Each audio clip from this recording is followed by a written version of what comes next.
प्यारे बच्चों, आज हम पढ़ेंगे 8वीं कक्षा की हिंदी की पाठ्य पुस्तक बसंत भाग 3 का पाठ 3 बस की यात्रा। वैसे तो आपने भी कभी न कभी बस की यात्रा जरूर की होगी। हो सकता है कुछ बच्चों ने बहुत बार बस की यात्रा की हो और हरेक का अपना अपना एक बस का अनुभव रहता है। तो इस पाठ में बस की यात्रा में हम पढ़ेंगे कि लेखक का बस की यात्रा के बारे में कैसा अनुभव रहा। हम 5 मित्रों ने तय किया कि शाम 4 बजे की बस से चलें। पन्ना से सी कंपनी की बस सतना के लिए घंटे भर बाद मिलती है, जो जबलपुर की ट्रेन मिला देती है। तो लेखक ने पन्ना से सी कंपनी की बस लेनी थी, जो सतना के लिए घंटे भर बाद मिलेगी और उससे आगे जाकर वो जबलपुर की ट्रेन आराम से ले सकते हैं। सुबह घर पहुंच जाएंगे।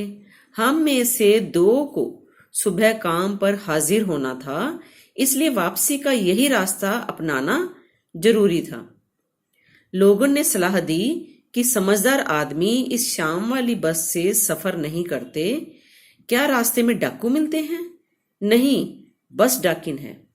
जब कुछ समझदार लोगों ने लेखक को सलाह दी कि इस शाम वाली बस में आदमी सफर नहीं करते, तो उसने सोचा कि क्या रास्ते में डाकू मिल जाते हैं? तो उन्होंने कहा नहीं, ये बस ही डाकिन है। तो आगे हम ध्यान से सुनेंगे कि बस किस प्रकार से डाकिन हो सकती है। बस को देखा तो श्रद्धा उमड़ पड़ी। ये देखिए, बस आप देख रहे हैं कि बस की कैसी कुछ अजीब सी हालत है। शीशा भी टूटा हुआ है और देखने में कैसी जर्जर अवस्था में लग रही है। तो लेखक ने भी जब बस को देखा तो उसके मन में भी श्रद्धा आ गई बस के बारे में। खूब वयोवृद्ध थी। वयोवृद्ध का मतलब है कि वो बूढ़ी हो चुकी थी, काफी पुरानी बस थी। सदियों के अनुभव के निशान लिए हुए थी। लोग इसलिए इससे सफर नहीं करना चाहते थे, क्योंकि बस बहुत पुरानी थी। तो लोग इसलिए उसमें सफर नहीं करना चाहते थे कि वृद्धावस्था में इसे कष्ट होगा। यह बस पूजा की योग्य थी, उस पर सवार कैसे हुआ जा सकता है। तो बस काफी पुरानी थी। उनका कहने का ये मतलब था कि ये वृद्धावस्था है, इसको कष्ट होगा। लेकिन असल में बस की हालत देखकर हम समझ सकते हैं कि कैसा कष्ट यात्रियों को होता होगा उससे। बस कंपनी के एक हिस्सेदार भी उसी बस से जा रहे थे। हमने उससे पूछा, यह बस चलती भी है? लेखक का कहना ऐसा क्यों था कि जब उसने बस की हालत देखी ऐसी, तो वो कहता क्या ये बस चलती भी है? वह बोले, चलती क्यों नहीं है जी, अभी चलेगी। हमने कहा, वही तो हम देखना चाहते हैं। अपने आप चलती है ये? हाँ जी, और कैसे चलेगी? गजब हो गया, ऐसी बस अपने आप चलती है। हम आगा पीछा करने लगे। डॉक्टर मित्र ने कहा, डरो मत, चलो, बस अनुभवी है, नई नवेली बसों से ज्यादा विश्वसनीय है, हमें बेटों की तरह प्यार से गोद में लेकर चलेगी। तो देखो आपस में लोग कैसी बातें कर रहे हैं उस बस के बारे में कि ये हमें प्यार से गोद में लेकर चलेगी।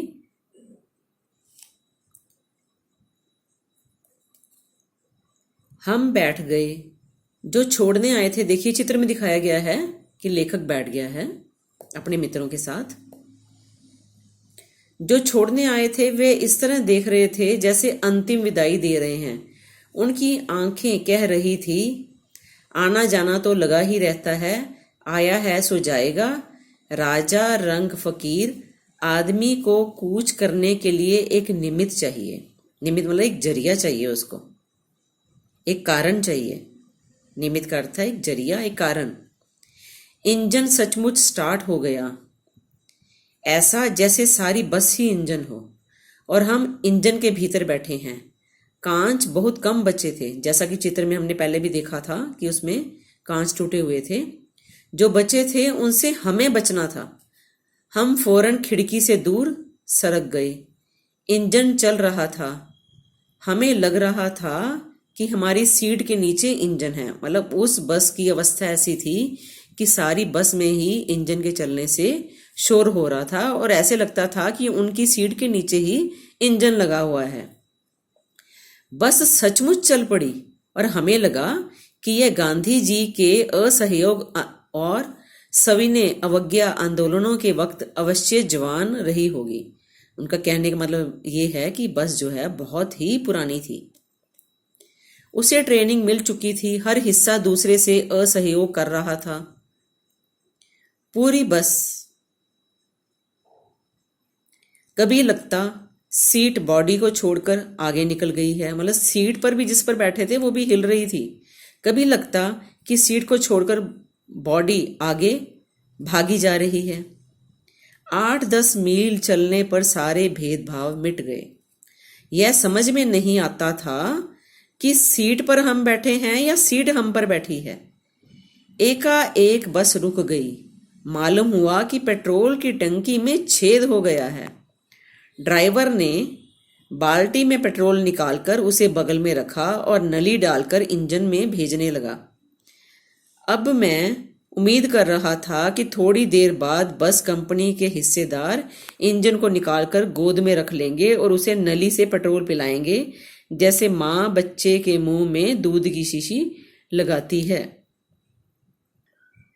कि उस बस को लेकर कैसा जो है मजाक चल रहा है। बस की रफ्तार अब 15-20 मील हो गई थी।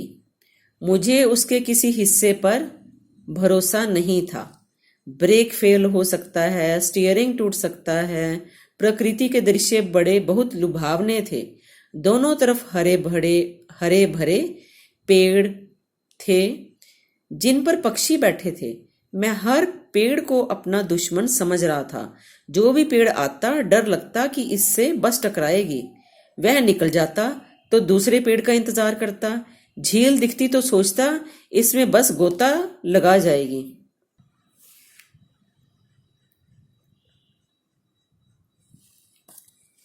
एकाएक फिर बस रुकी। ड्राइवर ने तरह तरह की तरकीबें की पर वह चली नहीं। सविनय अवज्ञा आंदोलन शुरू हो गया था। कंपनी के हिस्सेदार कह रहे थे बस तो फर्स्ट क्लास है जी, यह तो इत्तेफाक की बात है। क्षीण चांदनी में वृक्षों की छाया के नीचे वह बस बड़ी दयनीय लग रही थी। लगता जैसे कोई वृद्धा थककर बैठ गई हो। हमें गलानी हो रही थी कि बेचारी पर लदकर हम चले आ रहे हैं। अगर इसका प्राणांत हो गया तो इस बियाबान में हमें इसकी अंत्येष्टि करनी पड़ेगी। अंत्येष्टि कहते हैं अंतिम संस्कार को। तो देखिए कैसा हर बात में व्यंग्य झलक रहा है उनका। ये व्यंग्य कथा है और व्यंग्य झलक रहा है। हिस्सेदार साहब ने इंजन खोला और कुछ सुधारा। बस आगे चली। उसकी चाल और कम हो गई थी। धीरे धीरे वृद्धा की आंखों की ज्योति जाने लगी। चांदनी में रास्ता टटोलकर वह रेंग रही थी। आगे या पीछे से कोई गाड़ी आती दिखती तो वह एकदम किनारे हो जाती और कहती निकल जाओ बेटी, अपनी तो वह उम्र ही नहीं रही। एक पुलिया के ऊपर पहुंचे ही थे कि एक टायर फिस करके बैठ गया। वह बहुत जोर से हिलकर थम गई। अब आगे क्या हुआ, उसका टायर जो है वो पंक्चर हो गया। अगर स्पीड में होती तो उछलकर नाले में गिर जाती, पर क्योंकि बस जो है बहुत ही धीमी गति से चल रही थी। मैंने उस कंपनी के हिस्सेदार की तरफ पहली बार श्रद्धा भाव से देखा। वह टायरों की हालत जानते हैं, फिर भी जान हथेली पर लेकर इसी बस से सफर कर रहे हैं। उत्सर्ग की ऐसी भावना दुर्लभ है। सोचा इस आदमी के साहस और बलिदान भावना का सही उपयोग नहीं हो रहा है। इसे तो किसी क्रांतिकारी आंदोलन का नेता होना चाहिए। अगर बस नाले में गिर पड़ती और हम सब मर जाते तो देवता बाहें पसारे उसका इंतजार करते, कहते वह महान आदमी आ रहा है जिसने एक टायर के लिए प्राण दे दिए। मर गया पर टायर नहीं बदला। दूसरा घिसा टायर लगाकर बस फिर चली। अब हमने वक्त पर पन्ना पहुंचने की उम्मीद छोड़ दी थी। पन्ना कभी भी पहुंचने की उम्मीद छोड़ दी थी। एक तो लेखक कहता है कि हमने पन्ना वक्त पर पहुंचने की उम्मीद छोड़ दी, उस पर वो कह रहा है कभी भी। उसको लगता था कि अब वो कभी पहुंच ही नहीं पाएगा, ऐसी बस की जर्जर अवस्था थी। लगता था जिंदगी इसी बस में गुजारनी है और इससे सीधे उस लोक को प्रयाण कर जाना है। इस पृथ्वी पर उसकी कोई मंजिल नहीं है। हमारी बेताबी तनाव खत्म हो गए। हम बड़े इत्मीनान से घर की तरह बैठ गए। चिंता जाती रही, हंसी मजाक चालू हो गया। अब उन्होंने देख लिया कि बस की तो ऐसी अवस्था है, ना जाने कब पहुंचेंगे, और इत्मीनान से वो जो है बैठकर हंसी मजाक और गप्पे करना शुरू कर दी उन्होंने। तो कैसी लगी आपको ये कहानी? थी ना एक मजेदार बस की यात्रा? आपके बस अनुभवों से ये काफी अलग रही होगी। हो सकता है किसी का अपना बस अनुभव भी ऐसा ही रहा हो।